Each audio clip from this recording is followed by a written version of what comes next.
بسم الله الرحمن الرحيم. إن الحمد لله نحمده ونستعينه ونستغفره ونعوذ بالله من شرور أنفسنا ومن سيئات أعمالنا. من يهد الله فهو المهتد ومن يضلل فلا هادي له، وأشهد أن لا إله إلا الله وحده لا شريك له، وأشهد أن محمدا عبده ورسوله صلى الله عليه وعلى آله وصحبه وسلم. وبعد، walaalayaal waa maalinta saddexaad ee Ramadaanka ahaa. darsigeena maanta wuxuu daba socdaa darsigii shalay oon kaga hadalnay qofka muslimka inuu ku dadaalo akhlaaqda fiican. darsiga maanta wuxuu marka ku koobnaan doonaa dadka in lala macaamilo oo si fiican loola macaamilo. yaa ugu xaq badan,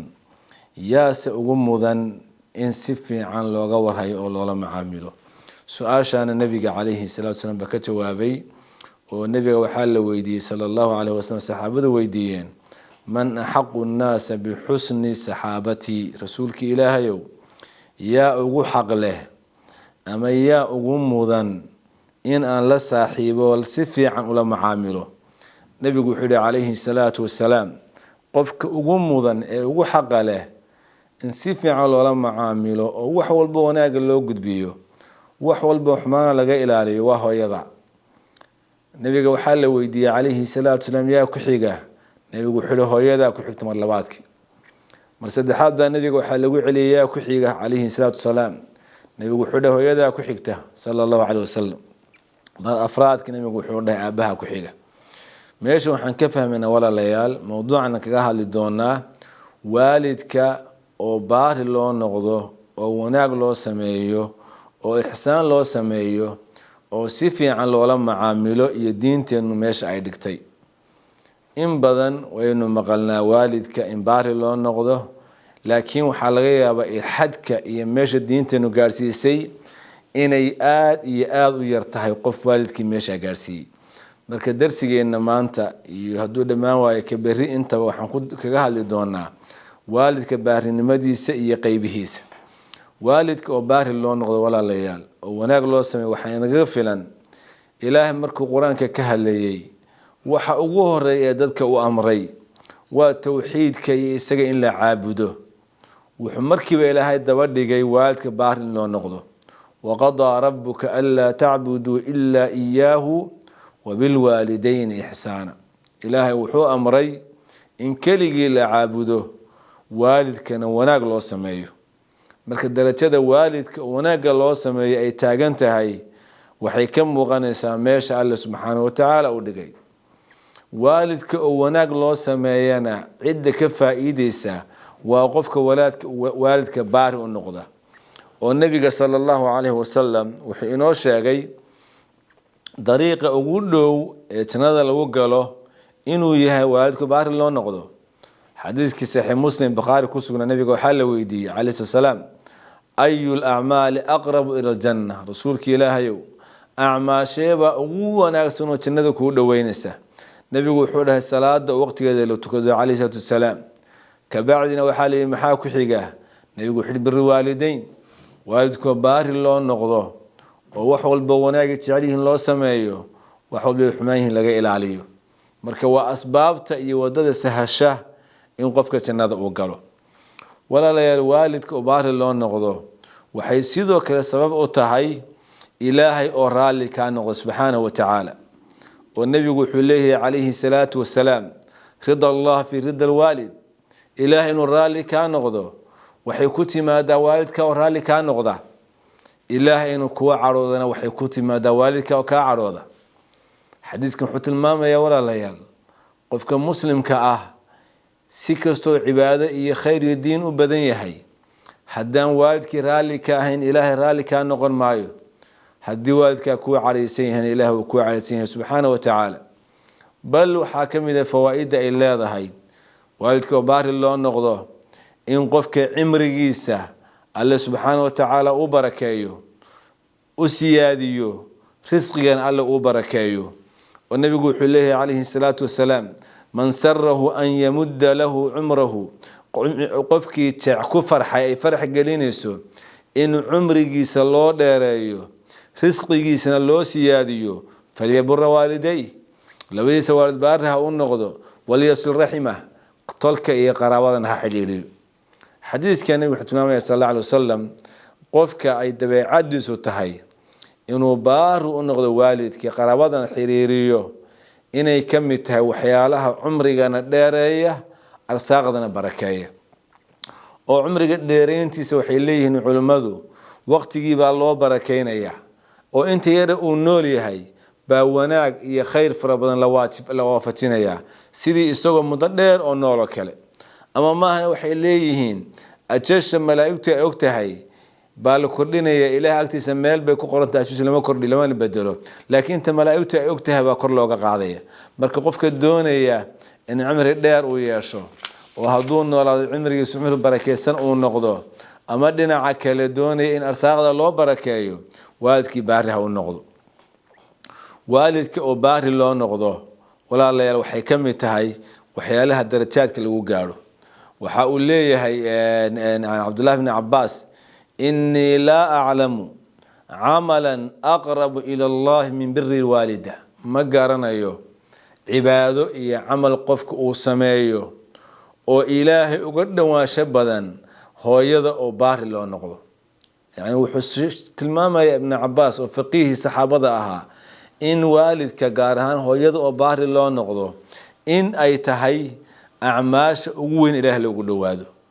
أنت نبضن وحين والدك بارنمس أسوق هذا حوال العجاء أدري يواوع يقرب أدري لكن أرنت أنت هو يكون أنت ولا ليال عبادة والدك وحال جالس ميل أو صريسة مثلا النبي جاءنا عليه الصلاة والسلام حديث وحكى سجن نينو ويمي مركز رسولك إله يو إني أذمت ذنبا عظيما رسولك إله يو ذنبي وين باقالي فهل لي من توبة دمداف ملايح يعني رسولك إلهي عليه الصلاة والسلام باهورتي سوى حال الشاقي إن قف كان الدنبي وين أقالي الدنبي قاء أنقالي ما لقيته أقبالي النبي يقول حكولي هل لك من ورهو يملاده وحولي لا ما يمله النبي حكولي فهل لك من خالة هورير ملاده مقاسوي هاوان لايهاي هوريرتا بار ونقو يعني قفك بين آدم كحتى مركا لقي ما إنه أجر هلو ذنوبته إيه معاصيده إيه عليسيده هايستين لقا قادو وحاكم إذا والدك وبار الله نقضه يعني النبي عليه الصلاة والسلام إنه قارسي والدك قيمها إليهين درجة الدنبي هذا بار ونقطه إن أي توبتكين كمتهاي وحاكم إذا حديث النبي صلى الله عليه وسلم صحيح مسلم وليه أقبل رجل إلى النبي الله صلى الله عليه وسلم نبى النبي أيمي رسولك إلهي مقاس رسولك إلهي أبايعك على الهجرة والجهاد وحندون يا إن أنكو لقل بلن إن أنكو هجرودو جهادنا كلقل سانا وحنو سمينا يا أبتغي الأجر من الله إله من أجرك الدنيا رسولك عليه الصلاة والسلام أولا راعو أولا سفره وليبا عبادة الله لا سفره هجر الله راعو جهاد الله راعو وشيء آدي قيمة بدن نبي وحكي عليه الصلاة والسلام فهل من والديك أحد حي لبدا دي والد ميد كميدي منولي هاي نبي وحي رسولك ها بل كلاهما لبدا وينوليهن نبي وحي عليه الصلاة والسلام فتبتغي الأجر من الله مركم وحدون الساعة أجرنا هشو waxaad aniga ii raacayso oo jihaadka u aadayso oo hijroonayso ma ajir baad doonaysaa wuxuu rasuulka ilaahay ahaa nabigu wuxuu yiri calayhi salaam farji' ila walidayk fa ahsin suhbatahuma kun labadaadi waalido si fiican ula macaamil yani fiir wala layaal meel ka sareysa iyo ajir ka weyn iyo fadli ka weyn iyo qiimo ka weyn إن نبي محمد أسفر الرعد مجد عليه الصلاة والسلام هذا ننك النبي وحي كيري هذا وحي أتردون كاتهاي أو خيردون كاتهاي أرضو أنه قل وذا والده معامل كل حاجاتي إنه حقينه كجترنا حديث كاس سوى معامل والدكن سيدبين أجوهر مرينا وحيالها كلا إنه هرياله هديبا ماشان لجوهر مريي أو لين ما يأرض أو نقاء وحأوتك تا والدك بار ونقو يعني واحد قران كرتا ماشي دينتي أي جارسيسي قيمة والدك وليه وحلم ده حديث كشيخ الباني وكسحية لصحيح أبي داود أبو سعيد الخدري وحليه إن رجلا هاجر إلى رسول الله صلى الله عليه وسلم من اليمن نبأ وحكسه هجر وذا اليمن أو حوسه هجر يدي نبي إنه يماد عليه السلام مركو النبي يقول حكيري هل لك أحد باليمن يمن علميات كقتمي مركز حول أبوايا هاي وحنك غيمي هو يدي أبهاي نبي يقول حكيري أدنا لك مكوسو فسحين أو مكوسو أقرادين إن الهجرة إتماده مركز حول مايا إميسو فسحين نبي يقول حكيري عليه السلام ارجع إليهما فاستأذنهما كن أقولان شسوي ديسو فإن أذنا لك هديكو أقرادان فجاهد وإراعسا وإلا فبرهما هديكو ديدان بار النقو يعني وأرنك رؤينا أضو يابضا نندن أو أسو هجروا دي النبي إنه الرأى عليه الصلاة والسلام أو يمن كيمي فالنبي حكو حري صلى الله عليه وسلم لبدا دي والد كورهم محل الديدية والدك قيمها وليهي iyo tixgelinta diinteenu siinayso iyo ixtiraamka ay siinayso bal nabiga waxa ka sugan sallallahu alayhi wasallam ninba uu rasuulka u yimi wuxuu ya rasuulallah inna li maalan wa waladan rasuulka ilaahayow waxaan leeyahay xoolo iyo awlaa caruur baan leeyahay xoolo badan iyo caruur baan leeyahay wa inna abi yuriidu an yajtaha maali abahina wuxuu doonayaa xoolahaga inuu qaato دعوة النبي لو قد بي حديث كوا صحيح ابن ماجه كورينا يا كسحيح الألباني رسولك إله يو حول يا عرور بان لا يهاي أباهين أحدون حولها ينقاته نبي وحكي عليه السلام أنت ومالك لأبيك أذيك حولها أباها وأسكله يعني الدين تحوينين إنسا إن سمرنا ميشان إما الله وقف لتتنسيكره ويل إيوا أبيه إجابة قفك حوليس أوليه وشقيس سحتها هاي حدنا وحينوت ما بين النبي عليه السلام ماش وكتاجين يهاي ماش وكتاجين يهاي دينتين وكتاجين تهاي والدك صحابة النبي صلى الله عليه وسلم مركز في دوس تابعينتي قابك أي والدك وأركيين يقابك إنه أرنا فرق وأودحين شري مثلا ابن عباس رضي الله عنه وأرضاه أيا وحلق ورياه إن أوليه هيسان سو شيغني لا أعلم عملا أقرب إلى الله من بر والده مجير عمل عبادة ولا سمايو أو كون أحسن إله لو دواد وفقيه تفسير كي صحابة بل مركي لويدي حسن البصري رضي الله عنه ولو يري ما بر الوالدين حسن البصري يو والدك وناك هلو سمايو نوشرح معناه هذا محيته مكاسو حكيلي أن تبذل لهما ما ملكت وحول بأود أودو إن أبو سامسو إن لو حد أود إليكم ما هيسته وأن تضيعهما فيما أمراك به وحول بأيك أمران وناجنا إن هذا يشو إلا أن تكون معصية إن دم بتهمويان يعني بارن ما يحكسوا أوروريسا وحول بأيك أمران إن تسميسو وحول بك عجبهنا إن هذا يشو بخاري وحولنا إياه عبد الله بن عمر باني وحكيري نبي وحكيري أتفرق نار وتحب أن تدخل الجنة نهم وحاتي عشاي نار تميات كبغدا أو تنظر ميات عشاء يعني السحابية أو ربا رجع السحابة وأقوانت بناء باني كم وحكيري ما تعشاي النار تنكبت بعده تنظر على القشو كاسو أي والله ما ودعك تو وحن كتي عليه ما جرته مركز وحكيري أحي والدك والدك منوليه يعني الصحابة رجع وأقوانت بناء النبي يقول تربية عليه السلام بهل وضع مرسى أو وحول بإني كهر مريان والدك هديني كان وكيل النار مرة أنا كبد بعده تننا أرجشوا محو ويدينا يا حي والدك كاسنك حكيلي عندي أمي خويا بإلى النار ضد بدن وما أنتوا على كل نور هاي فرصة دان ويضيعين كوا بدن ما بحيستان مركز حكيلي فوالله إلهي بان كل دارتيه لو ألنت لها الكلام حدا هذا كأوتشل عيسو وأدعمتهم الطعام أو عنتنا أدقوديسو لتدخلن الجنة جنة جلسة مجتنبة الكبائر انت دنبي وين كفوقاتي هدا دنبي وين كفوقاتي وهو يضع هذا الكاو هذا الشريع سن ويكفر حضو ايسان كنا حين ونقضو انتنا اد قوديسو افك اوغليسو جنة واد جلسة عبد الله بن عمر وحكى ليه هي بكاء الوالدين من العقوق والدك كوهيسو waxay ka mid tahay musuubiyiinka waaweyn oo caaqnimada waalidka ka mid tahay Abi Hurayra sida Bukhari warinaya al-Mufrad Abi Hurayra wuxuu arkay laba nin oo wada socda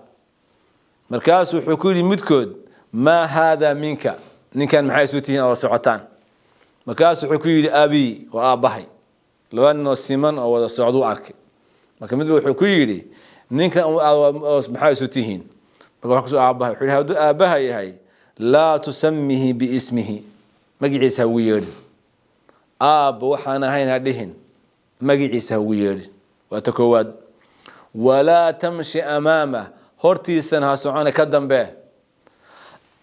arinka saddexaadna wala tajlis qablahu isagoo fadhiistamayaan ha fadhiisan inagu intee in leeg baynu u fikirnaa baarnimo qaabkaasay intee in leeg baynu ku hormarinaa waalidka waxa fiican waxaynu u badannahay markaynu caruurta iyo reeraha hormarino waxa soo harayna waalidka siinaa guriga liita iyo baawurka liita iyo waxa laga tagay iyo waxa laga fiicnay buu siinaa laakiin waxa Abu Hurayra tilmaamaya in wax walba oo wanaag iyaga lagu hormariyo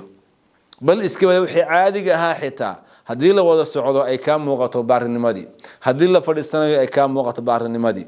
hadii maartay magaciisa lagu yeerayo yani waxaad arkaysaa saxaabadu qaabkii ka hadli jireen ma ahayn oo kaliya sida inagu aynu dhinaano $100 baan u diray wali mar adan leedahay hooyo ii soo duceeyo $100 baan u duxa lamid ah laakiin Abu Hurayra wuxuu tilmaamayaa maxay wuxuu tilmaamayaa Abu Hurayra xaalad kasta oo ku soo marta inay ka muuqato weynaynta waalidka waxa uu leeyahay Luqman Hakim باولكي لا دارميا وحو كيري ان الوالدين باب من ابواب الجنه لبدا والد والباب كميدا الباب ذا جنده لغا غلو ان رضي عنك مضيت الجنه هذا رالي كان نقدان لبدا والد واتسعونسا حق جنده اديسا وان سخيدا حجيتا هدي لكن اي كا عرضان ولا البابك ولا غا خريا بلوغ با لغا ساريا يعني وحوت الماما يا لقمان محي وحوت الماما يا والدك بوات جندي او ميشه تاغن البابك جنده لوو غلوي والدك هشام بن حسان با وحو ليهي حسن البصري با وحان كو يري اني اتعلم القران قران كرما انا برتو هويدينا waxay doonaysaa ina u tago oo la casheeyo هذا والله لا أود في شعر كان إنه وحين كدونا وحياة أدونا وإن والدك دعونا أنت أسوق برسول هذا الشيء بقول قارن أدري حوالها دم بقالتي تذكر وحي ويدين سا نكان وحليه القرآن كي إله إن برتان دونيا هو يدين وحي دون سا إن الله فرد وعنتظر عنه ما حتى وحوين وقبها انتهي إن ملقي إن الشقوقة معها إن أولت شو عنتظر عنه حسن البصري وتابعي الويدي حسن البصري وحيلي تعشي العشاء مع أمك هو يدا إن الله عشيسو أو إن ده يدو كفر حساتو كدقتو بانكتش عليها حج إن الآد السنة الظهر أسوي حج كيواتو كاها إسكاد هذا القرآن صبرته إن حج آدو سو حجيدو وحا كفضل لها أو كفي عنان لها هو يدا أكفر يساتو أو عنتظر الله عنتو أو قلبي يدو كحسلو أو كدقو يعني ماشى بحر النموذج أي كتيرتي هي ماشى النجا ينو تشوكتو فرق آد وين بعود حياة يعني وحأركسا سل ذلك النبي وتربيد أي ذلك سيبرين أرضه وأها والدك أكتو قيمها وكلها بل سفيان بن عيينة وحأوليه هي من صلى صلوات الخمسة فقد شكر الله قف كيشنت صلواته كذا إلهي بكل شكريه ومن دعا لوالديه عقبهما فقد شكر لهما قف كل ويس والد دعاء مركا دنتانا وشكريه ومهد علي ولا لا المحن إنها نودن المامينا وحين المامينا إنها نودن إن أجانو والد كميش دينته إن أي جيسي يعد أقومودن إن لا صاحبه أو لهجاتيو أو لجواناتيو إن أيهين إن والد كان أيهين إن حديثة يفعل كان النبي عليه الصلاة والسلام والشاقي وحيت المامي والدك وبحر الله النقضة وحنكون درينا لبا قضب ومهمة والدك وبحر الله النقضة وحكر له درجات وعلى كلا سرايا سيدا وقادن كرتا درجات وسريسة مثلا النبي عليه الصلاة والسلام وحو الشاقي عمر بن الخطاب عمرو مقالة اليمن وحاكاقا إيمان دون وفدي وإيمان دون مدينة وحاد رادسا نكا ليلاهدو ويس القرني نكا هداد هشو إله دمرا فكو ويديو وحا عجيبة نكا عمر لليه إله دمرا فكو ويديو ونبي كان آن أركن وفضلق أصله وعمر كي النبي قال لنا عليه الصلاة والسلام لليه نكا رادي وإله دمرا فكو ويديو محويه محوس عمر سمين شري عمر وحو سمين جري وركستو oo laga yimaado Yemen wuxuu oran jiray afiikum waysul qarni warma la socda ninka noocaasa ninkaas wuxuu ahaa nin Yemen joogay isagoo Yemen joogu nabiga rumeeyay kaleeyhi salaatu wassalaam markuu nabiga rumeeyay inuu Makka soo aado nabiga u yimaado waxa u diiday wuxuu hayay hooyadii oo xanuunsanaysay baarinimada hooyadii iyo inuu xanaaneeyo ilaaliyo با wuxuu u diiday inuu nabiga la kulmo oo soo arko nabiga oo la arkana waa fadli ajr aad u weyn laakiin baarinimada hooyadii waxay gaarsiisay in kuwii nabiga la noolaayo ugu fadliga badnaa saxaabada Umar radiyallahu anhu la yiraahdo ninkaasi marka uu yimaado ilaaha damdaafa ku weydiiyo yani wuxuu awooday inuu soo tago oo gabdhaha yuulashda sii haya nabigan soo arkayay laakiin wuxuu qaatay darajada ugu sareyso ah ilaa hooyada meel aan ku ogaado xanuunkeeda ka tagi maayo darajadaas waxay gaarsiisay ragii saxaabada nabiga la noolaa kaleeyhi salaatu wassalaam in ila yiraahdo damraa faadiin weydiiya arinka labaad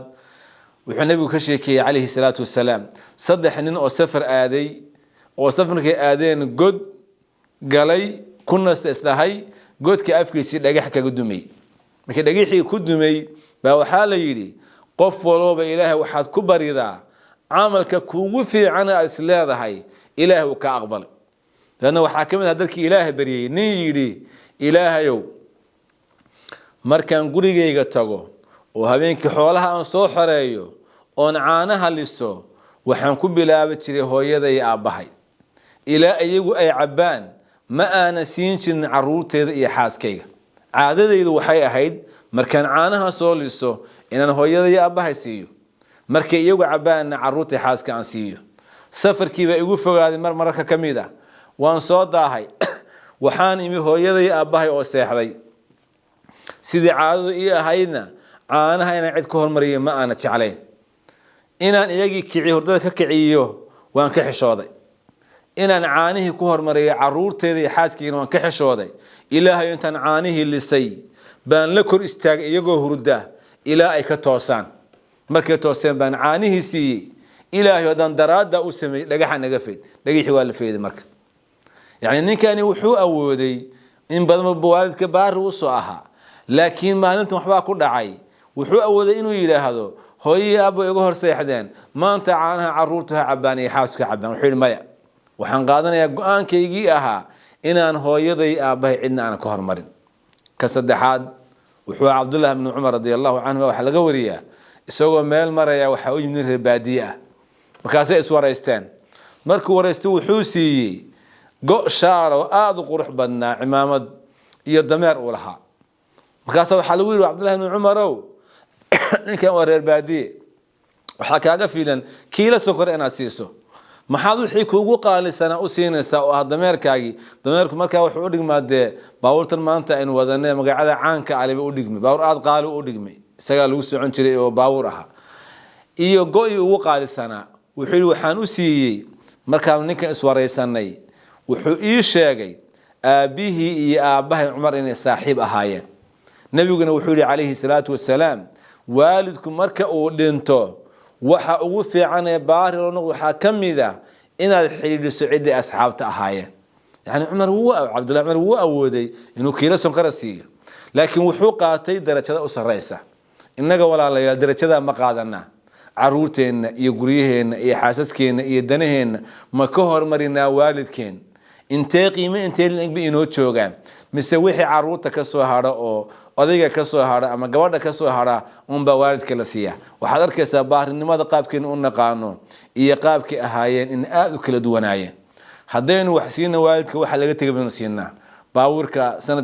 sanadkii hore ahaa guriga kiisa fog lacagta wixii soo hara laakiin baarinimadu sida ma aha qofka doonaya inuu helo baarinimada waalidka oo lagu mutaysto adduunkan qofkinu ku noolaado nolol dheer oo caafimaad iyo barwaaqo iyo arsaaqna leh aakhirana janno oo galo in waalidka baari loo noqdo oo aan laga hor iman wax walba afkooda ka soo baxa waxay u baahdaan ka waayin waa u tagi doonaa inteena badan waxaanu jecelnahay in waalidku inoo duceeyaan